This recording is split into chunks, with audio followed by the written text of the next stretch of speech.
Hello everybody! Aujourd'hui, je vais vous parler d'une bière et d'un livre. Et oui, ça m'arrive de lire parfois entre deux bières. Pour cette nouvelle association insolite, j'ai sélectionné Le Seigneur des Anneaux comme livre. Alors, je vous explique le concept. Souvent quand je bouquine, certains passages du livre que je suis en train de lire m'inspirent une bière. Et là, je me dis, putain, je boirais bien cette bière-là à ce passage. Comme je suis sympa, je partage de la bière que j'ai choisie pour ce bouquin. Alors je vais vous faire un petit résumé donc, du Seigneur des Anneaux, même si tout le monde connaît ce putain de pavé.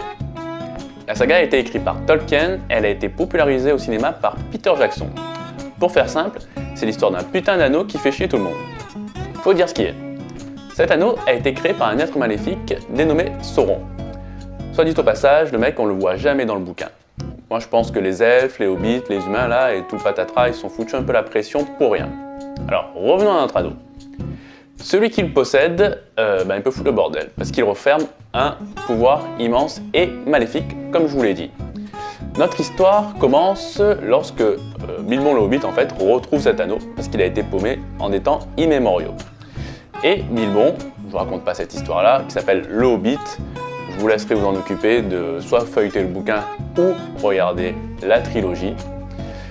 Donc Bilbon, on fait un saut dans le temps pour arriver donc à notre livre, Le Seigneur des Anneaux. Il quitte la comté et il fait une grosse soirée. Pendant cette grosse soirée-là, il lègue tous ses biens à son neveu Frodon, parce qu'il n'a pas de descendance. Et pendant sa grosse soirée, il a invité son pote qu'il a rencontré avant, qui s'appelle Gandalf, un super magicien. Donc tout se passe bien pendant la soirée, et lorsque Bilbon décide de partir, il enfile l'anneau, et il disparaît devant tout le monde, et il fout un peu le bordel dans la comté. Il trouve ça drôle, enfin bref. Donc il arrive chez lui, et Frodon le rejoint avec Gandalf.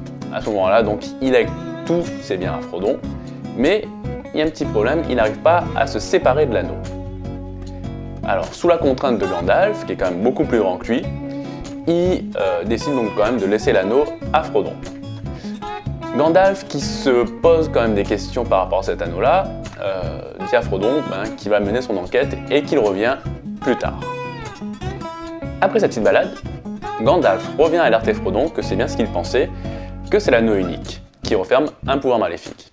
À partir de ce moment, Frodon a pour mission d'amener l'anneau chez Elrond, qui est un elfe hyper respecté dans le milieu. C'est à ce moment-là qu'ils prendront la décision de quoi faire avec l'anneau. Et c'est à ce moment-là que Frodon il se retrouve un peu dans la merde. Parce qu'il décide de détruire l'anneau. C'est à ce moment que la communauté de l'anneau est formée et elle sera séparée pas bien longtemps après. C'est à ce moment-là donc que Frodon se retrouve tout seul avec son poteau Sam Gamgee et qui commence un long périple où ils vont en chier. Ce qui m'amène au passage où je me suis dit je boirais bien une bière comme ça.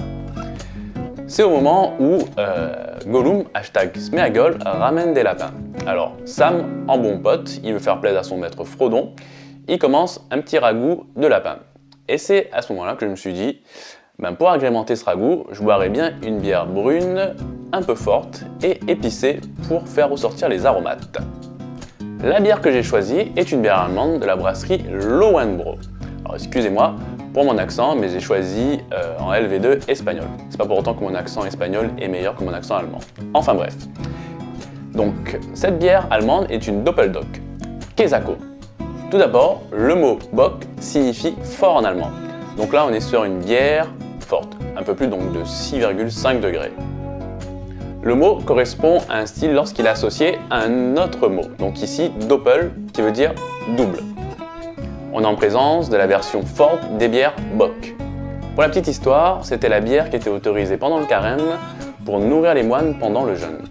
À l'époque, ils savaient se faire plaisir quand même les moines. Allez, assez parlé, on va passer à la dégustation pour voir ce qu'elle donne cette Doppelbock. Comme vous pouvez le constater, les Allemands ils sont généreux, donc en général, on a des grands formats, donc des 50 centilitres sur leur bière. La bière qu'on a ici, elle titre à 7,6 degrés. Donc t'en bois une comme ça, en 50 centilitres, t'es presque couché.